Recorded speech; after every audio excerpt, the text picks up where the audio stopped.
You ask Tiger to solve. This deals with linear equations with one unknown.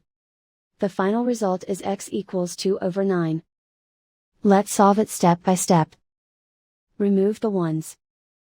A variable's value does not change when it is multiplied by 1, so we can eliminate it. Group all constants on the right side of the equation. Add 2 to both sides. Simplify the arithmetic.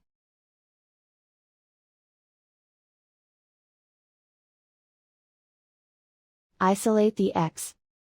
Divide both sides by 9. Simplify the fraction. And so the final result is x equals 2 over 9.